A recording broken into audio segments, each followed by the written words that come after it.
ចាជំរាបសួរឥឡូវយើងមកដោះស្រាយលំហាត់ខបន្តនៅលំហាត់លេខ14អញ្ចឹងសំណួរខគឺគេឲ្យយើងសរសេររូបមន្តក្រុមម៉ូសូមរបស់បក្សីអញ្ចឹងយើងបំរាប់យើងមួយដែលយើងអត់បានយល់វាមកកណនាអញ្ចឹងបំរាប់ចំនួនក្រុមម៉ូសូមសរុបអញ្ចឹងយើងត្រូវដឹងថាមុននឹងយើងសរសេររូបមន្តក្រុមម៉ូសូមបានឧទាហរណ៍តែយើងនោះដឹងចំនួនក្រុមម៉ូសូម diploid របស់បក្សីនឹងសិនថាវាជាប្រភេទសត្វអីចឹងនៅពេលដែលយើងដឹងប្រភេទវាជាប្រភេទសត្វអីហើយយើងអាចដឹងចំនួនក្រុមម៉ូសូមភេទវាថាភេទញីក្រុមម៉ូសូមភេទវាមិនភេទឈ្មោះក្រុមម៉ូសូមភេទវាមិននៅពេលដែលយើងដឹងប្រភេទសត្វហើយគឺយើងអាចសរសេរបានចាមុនដំបូងឡើយគឺយើងត្រូវរកចំនួនក្រុមម៉ូសូម diploid សិនគឺ 2n អញ្ចឹងយើងពិចារណាចាដែលកោសិកា1ដែលកោសិកាកូនមានក្រុមម៉ូសូមជាចំនួន diploid អញ្ចឹងយើងបានក្រុមម៉ូសូម diploid ស្មើនឹងក្រុមម៉ូសូមសរុបក្នុងកោសិកាកូនចែកឲ្យចំនួនកោសិកាកូនសរុបចាអញ្ចឹងពីនេះគឺយើងដឹងអស់ហើយសិតតែបំរាប់គេប្រាប់យើងអញ្ចឹងយើងគ្រាន់តែចំនួនទៅជុំហើយយើងអាចរកឃើញចានេះអញ្ចឹងក្រុមម៉ូសូម diploid របស់យើងគឺស្មើនឹង80អញ្ចឹងយើងទៅមើលសិនថា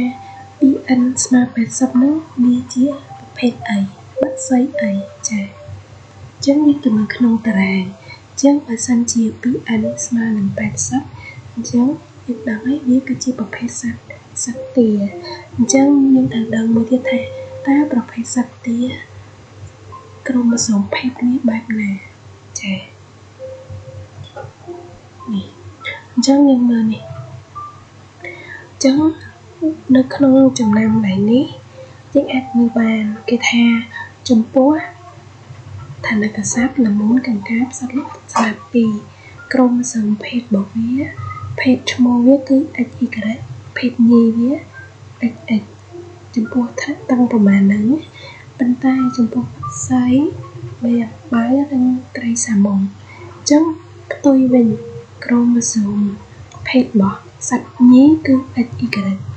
ហើយចំពោះក្រុមម៉ូសូមភេទសត្វឈ្មោះ XX វិញ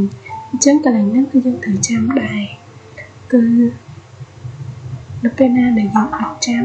យើងអាចនឹងសរសេររូបមន្តក្រុមម៉ូសូមវាខុសចាអញ្ចឹងពេលយើងដឹងហើយយើងប្រាប់គេបានហើយអញ្ចឹងចំពោះសត្វទាឈ្មោះមានក្រុមម៉ូសូមភេទវាគឺ XX ចំពោះទាញីក្រុមម៉ូសូមភេទរបស់វាគឺ XY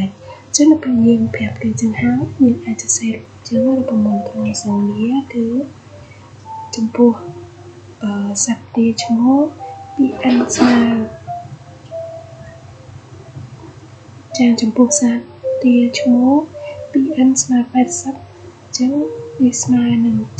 78អូតូសូមបូកនឹងក្រុមម៉ូសូមភេទ XX អញ្ចឹង78នេះគឺជាចំនួនក្រុមម៉ូសូមធម្មតាហើយ2ទៀតនោះគឺជាក្រុមម៉ូសូមភេទ XXX1 2ចាចំពោះទាញីវិញចឹងចំពោះទាញីវិញគឺដូចគ្នា 2n ស្មើ80ចឹង78អូតូសូមឬក៏ក្រុមម៉ូសូមធម្មតាបូកជាមួយនឹងក្រុមម៉ូសូមភេទ XY ចាចឹងចម្លើយខយើងគឺមានប៉ុណ្ណឹងអរគុណ